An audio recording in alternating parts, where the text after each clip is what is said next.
ষষ্ঠ শ্রেণীর শিক্ষার্থীরা, আজকের এই পর্বে তোমাদের ষষ্ঠ শ্রেণীর গণিত বইয়ের চতুর্থ অধ্যায় বীজগণিতীয় রাশি অনুশীলনী 4.3-এর 11 নাম্বার এবং 12 নাম্বার এই দুইটি অঙ্ক খুব সুন্দরভাবে আজকে তোমাদেরকে আমি সমাধান করে দিব।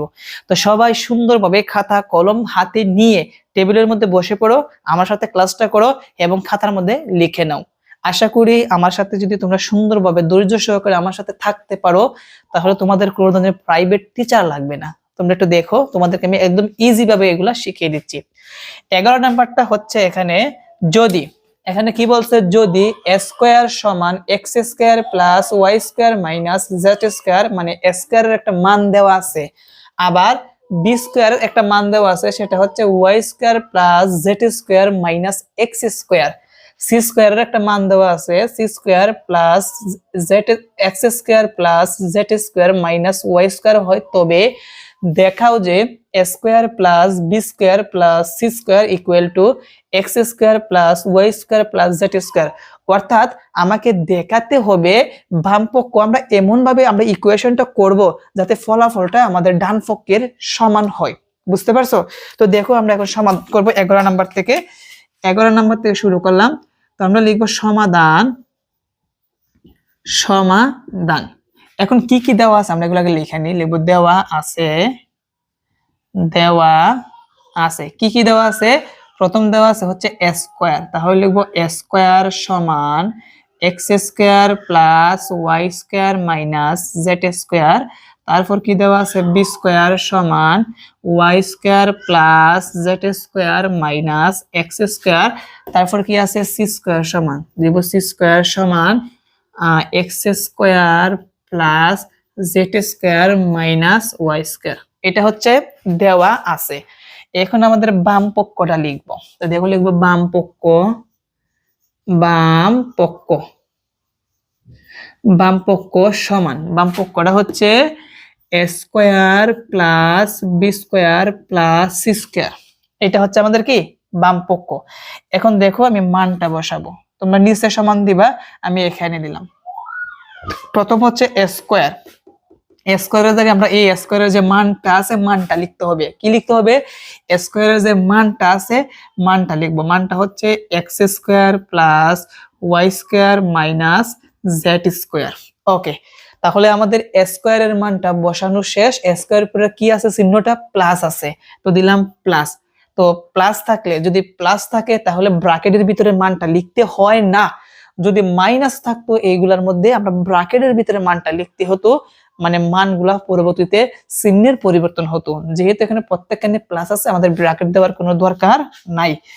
এরপর দেখো, তুমি চাইলে এখানে ব্র্যাকেটও দিতে পারো। ধরো আমি ব্র্যাকেট দেওয়া করাই, তো স্কয়ারের মানটা আমরা বসাইছি, স্কয়ারের মানটা আমরা ব্র্যাকেটের ভিতরে লিখলাম। মধ্যে এখানে কি আছে? প্লাস আছে। বি স্কয়ার, এই যে বি স্কয়ারের মান হচ্ছে এইটা, আমরা বি স্কয়ারের মানটা বসাই দিব। Y square plus Z square minus x square. তারপর কি আছে? প্লাস, দিলাম প্লাস সি স্কয়ার। দেখো, সি স্কয়ারের কিন্তু মান দেওয়া আছে এইটা, এটা হচ্ছে x square plus Z square minus Y square. তাহলে শিক্ষার্থীরা, আমাদের কিন্তু মান বসানো শেষ। চলো এখন আমরা ব্র্যাকেটটা তুলে দিই। ব্র্যাকেটের যে মধ্যখানে এই যে প্লাসটা আর এখানে যে প্লাসটা আছে, প্লাস থাকার কারণে চিহ্নের কোনো পরিবর্তন হবে না। যদি মাইনাস থাকতো তাহলে আমাদের কি এখানে প্রক্রিয়া চিহ্নের পরিবর্তন হতো। তো আমরা শুধু ব্র্যাকেটটা তুলে দিই। X square plus Y square minus Z square plus Y square plus Z square minus x square plus আবার x square plus Z square minus Y square. এখন চলো আমরা ইকুয়েশন করি। দেখো, এখানে এক্স, আমরা আগে এক্স স্কয়ার যেগুলো আছে এইগুলো একটা ইকুয়েশন করে দেখি কত আসে। এক্স স্কয়ার আছে এখানে প্লাসের একটা, এখানে আছে মাইনাসের একটা এক্স স্কয়ার। আরেকবার আমি সহজভাবে বলি, এক্স স্কয়ার প্লাসের এখানে কয়টা আছে? একটা। এই জায়গার মধ্যে প্লাসের এক্স স্কয়ার আছে আরেকটা, তাহলে প্লাসের এক্স স্কয়ার কয়টা হয়? দুইটা হবে। এই দুইটা থেকে আমাকে একটা এক্স স্কয়ার কি করতে হবে? বিয়োগ করতে হবে। তাহলে দুইটা এক্স স্কয়ার থেকে একটা এক্স স্কয়ার যদি আমরা বিয়োগ করি তাহলে কিন্তু আরো একটা এক্স স্কয়ার থাকবে। তারপর দেখো ওয়াই স্কোয়ারের প্লাসের এই জায়গার মধ্যে একটা আছে, এই জায়গার মধ্যে প্লাসের দেখবা অক্ষরের সামনে যে চিহ্নটা আছে এইটার দিকে লক্ষ্য রাখবা। যেমন এই ওয়াই স্কোয়ারের সামনে আছে প্লাস, তার মানে ওয়াই স্কোয়ারটা হচ্ছে প্লাসের, এই জায়গার মধ্যে ওয়াই স্কোয়ারটা হচ্ছে প্লাসের। তাহলে প্লাসের ওয়াই স্কোয়ার কয়টা? দুইটা। এই দুইটা থেকে যদি আমি একটা ওয়াই স্কোয়ার বাদ দেই, প্লাসের আমাদের আরেকটা ওয়াই স্কোয়ার থাকবে। তারপর জেড স্কোয়ার গুলা দেখি, এটা মাইনাসের আগে দেখি প্লাসের কোথায় আছে। প্লাসের একটা জেড স্কোয়ার আর এই পাশে প্লাসের আছে আরেকটা জেড স্কোয়ার। তাহলে প্লাসের জেড স্কোয়ার কয়টা হলো? দুইটা। দুইটার থেকে যদি আমরা একটা জেড স্কোয়ার বাদ দেই, তাহলে প্লাসের আমাদের আরেকটা জেড স্কোয়ার থাকবে। তো আমাদের প্রশ্নে বলছিল আমাদের এই বাম পক্ষটা আমরা এমন ভাবে সমাধান করতে হবে যেন ডান পক্ষের সমান হয়। তোমরা যদি দেখো ডান পক্ষ একদম হুবহু মিলে গেছে, সেই জন্য আমরা সমান দিয়ে লিখতে পারি ডান পক্ষ। ডান পক্ষ, যেহেতু বাম পক্ষ ডান পক্ষ মিলে গেছে, সেই জন্য আমরা লিখবো অতএব বাম পক্ষ সমান ডান পক্ষ। ডান পক্ষ কি করতে হবে? দেখাও যে, সেই জন্য লিখবো দেখানো হলো। দেখানো হলো। প্রিয় শিক্ষার্থীরা, আশা করি তোমরা এখানে 11 নম্বর যে প্রশ্নের সমাধানটা আছে এটা তোমরা ভালোভাবে বুঝতে পেরেছো। একবারই বুঝাবো, একবারেই একদম খন্ড খন্ড খন্ড খন্ড আকারে ভেঙে ভেঙে তোমাদেরকে আমি শিখাই দিব। তো 11 নম্বরটা যদি বুঝে থাকো তাহলে চলো এখন আমরা 12 নম্বর প্রশ্নটা সমাধান শুরু করি। এখন দেখো 12 নম্বর প্রশ্নের সমাধান। 12 নম্বরটা হচ্ছে যদি x সমান 5a plus 7b plus 9c y equal to b minus 3a minus 4c z সমান c minus 2b plus a হয়, তবে দেখাও যে x plus y plus z equal to 3 into a plus 2b plus 2c। অর্থাৎ বাম পক্ষটা আমরা এমন ভাবে, অর্থাৎ আমরা 11 নম্বর যেভাবে বাম পক্ষ আমরা সমাধান করছি ডান পক্ষের সাথে মিলে গেছে, তেমনি ভাবে এইটা একইভাবে সমাধান করতে হবে। তো লিখলাম সমাধান দেওয়া আছে x সমান y সমান z সমান লিখলাম, এবং আমি এই যে বাম পক্ষটা লিখলাম। তো তোমরা এখানে নিচে সমান দিবা, আমার জায়গা স্বল্পতার জন্য আমি এখানে সমানটা দিলাম। প্রথম হচ্ছে x, এই x এর জায়গায় আমরা x এর মানটা বসাবো, সেটা হচ্ছে 5a plus 7b plus 9c, মধ্যখানে কি আছে? প্লাস। y এর মান হচ্ছে b minus 3a minus 4c plus z সমান হচ্ছে c minus 2b plus a। মান বসানো শেষ, চলো আমরা ব্র্যাকেটটা তুলে দিই। 5a plus 7b plus 9c, plus থাকার কারণে চিহ্নের পরিবর্তন নাই, b minus 3a minus 4c plus c minus 2b plus a। তাহলে ব্র্যাকেট তোলা শেষ। এখন চলো আমরা হিসাব করি। আগে আমরা এর গুলা হিসাব করব। এ এখানে প্লাসের কয়টা আছে? 5টা এ আছে প্লাসের। আর কোথায় এ আছে? এই যে এই জায়গার মধ্যে আছে। মাইনাসেরটা আমরা পরে হিসাব করব, আগে আমরা দেখব প্লাসের কয়টা আছে। প্লাসের 5টা এ, এখানে প্লাসের আছে একটা এ, তাহলে প্লাসের কয়টা এ হবে? 6টা। এই 6টার থেকে আমাকে কয়টা বাদ দিতে হবে? 3টা এ বাদ দিতে হবে।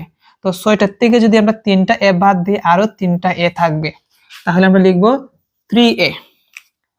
তারপর দেখো বি প্লাসের এখানে কয়টা আছে? 60টা।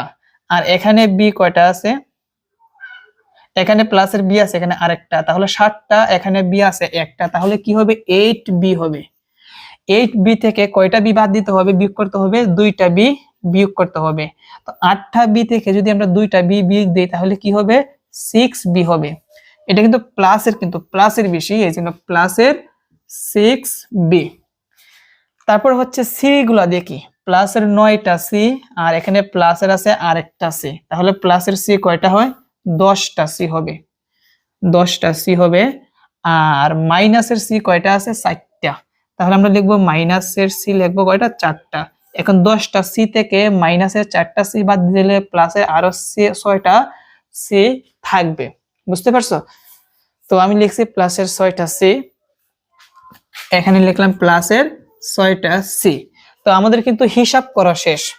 আমাদের হিসাব করা শেষ। এখন আমাদের ডান পক্ষের দিকে লক্ষ্য রাখো, এখানে 3 ইনটু আছে। এই জন্য আমাকে এখান থেকে প্রত্যেকটার মধ্যে দেখবো যে 3 ইনটু মানে 3 কমন যায় কিনা। যদি প্রত্যেকটার মধ্যে 3 কমন যায় তাহলে আমরা কমন নিয়ে নিব, ডান পক্ষের সাথে মিলে যাবে। এখানে সহগ কত আছে? 3 আছে। এই পদের সহগ কত আছে? 6 আছে। এই পদের সহগ কত আছে? 6 আছে। তার মানে 3 6 6 কত? 3 6 6।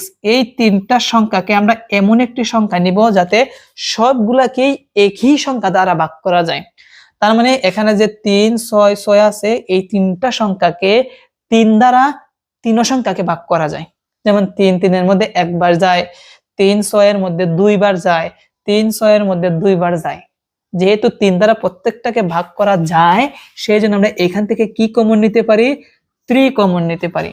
কমন নিলে একটা ব্র্যাকেট দিতে হবে, যেহেতু এই সবগুলা থেকে আমি 3 কমন নিছি, এই জন্য এই 3 দ্বারা একবার এইটাকে ভাগ করতে হবে, এই 3 দ্বারা একবার এইটাকে ভাগ করতে হবে, একবার এই 3 দ্বারা একবার এইটাকে ভাগ করতে হবে। তো চলো আমরা এক এক করে ভাগ করি। প্রথম 3 দ্বারা 3 একে ভাগ করব। 3 একে 3 দ্বারা ভাগ করলে 3 এ 3 কাটা থাকবে হচ্ছে a, দিলাম a। মধ্যখানে কি আছে? প্লাস। 3 দ্বারা 6b কে ভাগ, 6b কে 3 দ্বারা ভাগ। এই 3 6 এর মধ্যে কয়বার যায়? দুইবার যায়। তাহলে কি হবে? 2b হবে। প্লাস আছে প্লাস। আবার 3 দ্বারা 6c কে 3 দ্বারা ভাগ। 3 6 এর মধ্যে কয়বার যায়? দুইবার। তাহলে কি হবে? 2c হবে। দিলাম 2c। এখন একটু ভালোভাবে দেখো, আমাদের ডান পক্ষের সাথে হুবহু মিলে গেছে। যেহেতু মিলে গেছে, সেই জন্য আমরা কি লিখতে পারি? ডান পক্ষ। ডান পক্ষ। অতএব বাম পক্ষ সমান, অতএব বাম পক্ষ সমান ডান পক্ষ। বাম পক্ষ সমান ডান পক্ষ। আর দেখাতে হবে, সেই জন্য আমরা লিখব দেখানো হলো। দেখানো হলো। এটাই হচ্ছে আমাদের অ্যান্সার। প্রিয় শিক্ষার্থীরা, আশা করি আজকের এই ক্লাসের মাধ্যমে 4.3 এর 11 নাম্বার 12 নাম্বার এই দুইটা অঙ্ক তোমরা ভালোভাবে বুঝতে পেরেছো। আমরা পরবর্তী পর্ব থেকে তোমাদের দেখবা নিচে বিয়োগ করে আছে, এগুলো এক এক করে সমাধান করব। সবাই ভালো থেকো। আসসালামু আলাইকুম।